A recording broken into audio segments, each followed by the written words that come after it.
Bener nih. Bener.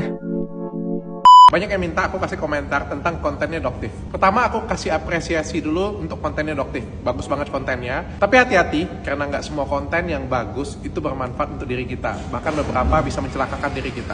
Nah aku akan kasih komentar nih. Yang pertama dari sisi pembeli dulu kali ya. Dari sisi pembeli, banyak yang bilang, Dok itu abal-abal nggak? Tidak abal-abal ya. Produknya sudah aman, produknya sudah BPOM, walaupun nggak ada hasil pastinya. Jadi brand D, brand B, banyak banget brandnya. Sudah dicek lab oleh Doktif. Niacinamide-nya cuma 0,3%.